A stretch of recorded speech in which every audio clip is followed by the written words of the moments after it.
Écoute bien, voyageur, car cette histoire vient d'un village que même les oiseaux refusent de nommer. Un village où le vent ne souffle plus, où les arbres ne murmurent plus. Un village abandonné, rongé par un seul objet. Une poupée. On dit qu'elle bouge seule, qu'elle marche de case en case. Et chaque nuit, elle murmure un nom. Mariama. Le village et l'enfant. Le village de Sondiali était autrefois vivant. Les rires des enfants, les tam-tams du soir, les marchés colorés. Parmi ses habitants, une petite fille se distinguait par sa douceur. Mariama, toujours accompagnée de sa poupée en tissu, cousue par sa mère. Une poupée simple, mais pour Mariama, elle était vivante. Elle lui parlait, elle lui chantait des berceuses, elle lui confiait ses secrets. Mais un jour, Mariama tomba gravement malade. Une fièvre étrange, les guérisseurs ne comprenaient pas, et en 3 nuits, la petite rejoignit les ancêtres. Toute la famille pleura, mais celui qui pleura le plus fut le père, au point de vouloir ramener sa fille coûte que coûte. Le rituel interdit, le père, fou de douleur, chercha un ancien sorcier qui vivait dans les montagnes, un homme dont les yeux voyaient derrière le voile des esprits. Le sorcier accepta de l'aider, mais il l'avertit: on ne rappelle pas les enfants et encore moins leur innocence. Si tu insistes, une autre chose reviendra, et elle réclamera ce qui lui manque. Aveuglé par la douleur, le père offrit la poupée de Mariama comme réceptacle. Le rituel commença. Le sorcier égorgea un coq noir, traça des signes sur la poupée, puis murmura des paroles qu'aucun vivant ne devrait entendre. Quand tout fut terminé, le père repartit avec la poupée contre son cœur. Le sorcier, lui, tremblait, car il savait déjà que le rituel n'avait pas ramené Mariama. Il avait ramené autre chose. La première nuit, le père posa la poupée de Mariama dans la chambre vide, et épuisé, s'endormit. Au milieu de la nuit, un bruit se fit entendre. Tac, tac, tac, comme de petits pas sur le sol. Le père ouvrit les yeux.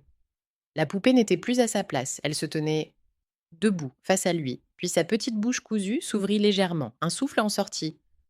Où est Mariama? Le père hurla et recula. La poupée avança. Ses yeux en tissu semblaient devenir plus sombres, plus profonds. Elle répéta plus fort: où est ma maîtresse? Le père prit la poupée et la jeta dans le feu. Les flammes s'élevèrent, mais la poupée ne brûla pas. Elle se redressa lentement. Et le père comprit que son erreur ne pourrait plus être réparée.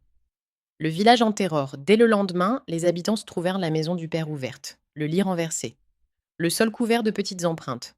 Mais aucune trace du père. La poupée, elle, se trouvait au centre du village, assise, immobile, ses bras tendus vers la montagne. Les villageois décidèrent de la brûler, de l'enterrer, de la jeter dans l'eau, mais chaque fois, chaque nuit, elle revenait au milieu du village, assise, silencieuse, attendant. Et parfois, on l'entendait murmurer: Mariama, où es-tu? Un à un, les habitants commencèrent à disparaître. Toujours la même scène. Une porte ouverte, des petites traces au sol, et la poupée posée juste devant. La vérité du sorcier. Le sorcier finit par revenir au village, le visage marqué par la peur. Il expliqua: le rituel avait attiré l'esprit d'une protectrice d'enfants, un esprit ancien qui cherchait sa protégée perdue, Mariama. Mais liée au corps de la poupée, elle ne comprenait pas le monde. Elle cherchait sa maîtresse, et toute personne qui tentait de l'arrêter était considérée comme un obstacle. Tant qu'elle ne trouvera pas Mariama, le village sera condamné. Quand les villageois l'informèrent que Mariama était morte, le sorcier baissa les yeux. Alors elle cherchera pour l'éternité. L'Exode. Cette nuit-là, les habitants de Sondiali quittèrent le village. Hommes, femmes, enfants, tous s'enfuirent dans la forêt, sans jamais se retourner. Le sorcier fut le dernier à partir. En franchissant la dernière case, il entendit un petit rire. Et une voix douce, presque innocente.